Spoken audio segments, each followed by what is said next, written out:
obviously you guys played, or you had to go through a lot of snaps tonight. I guess, how much does that say about your guys' endurance? I mean, I know you guys rotate a lot, but the ability to kind of keep taking what Navy had and respond and play against it. It's a lot of stuff we did in the off season, in our summer, like all the stuff we did then translates to this now, and we're really trying to work on finishing at the tail end of the season.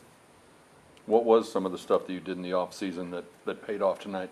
A lot of running up that hill, a lot of pushing sleds. So if you would have saw it, you'd be like, yeah, they're going to be ready. Does that make it maybe a little more special that this was Coach Grizz's 150th win, and you kind of feel like maybe he had a little something to do with it? I'm not going to lie to y'all, I did not know that until we started celebrating before. So I'm very happy for him, but I do think it's a part of it since this was something big for him. And then for both of you, just how important was it to get back in the win column? I mean, it was really important to get back on track. We've had a rough stretch of things that have happened to us that we thought were kind of in our control and stuff that we messed up. So, yeah, it's huge for us to get back in the win column. Yeah, definitely helping. It's going to help us later in down the thing, and it just shows that no matter what, resilience is the main thing that we have. Tanner, when's the last time you led your offense in rushing? High school, for sure. Yeah, it's been a while. What's more gratifying, throwing touchdown passes or taking 160 yards? I mean, whatever does the job for the team, honestly. I mean, they feel good, but it feels good to get out and run a little bit. Tanner, can you kind of take us through, so it's 14-13, they just scored after a weird fluky rule thing, and they took the lead for the first time. Last week, obviously in the second half, things kind of spiraled out of control. This week, you guys immediately respond with that touchdown.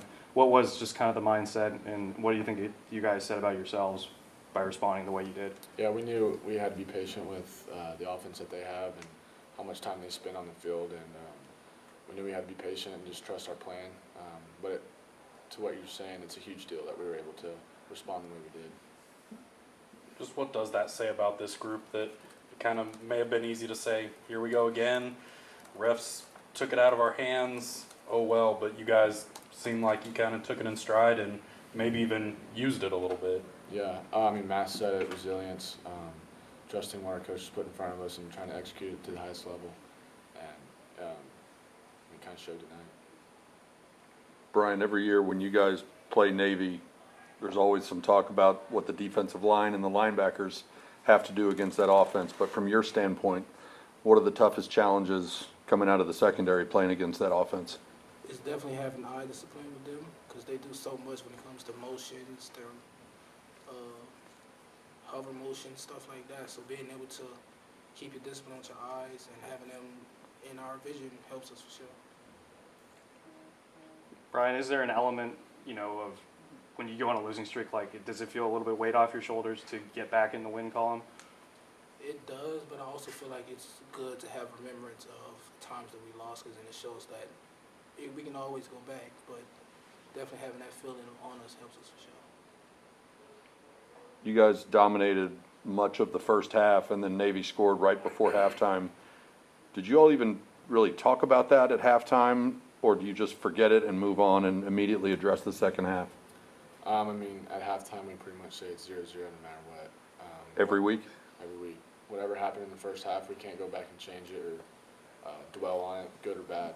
And so we have 2 more quarters to play, and it's in front of us, and that's what we try to focus on. Yeah, it definitely for us on defense end, since it happened to us, we just be like, all right, clear it, let's keep going, keep pushing. No matter what, they're not going to beat us at the end. Anything else? Yeah, you guys were able to kind of, a lot of the previous games, there's a lot of targets to Rashid. Today, it kind of feel like Dylan stepped up, Curley, Roderick. I guess how important was it for those other guys to kind of step up this week?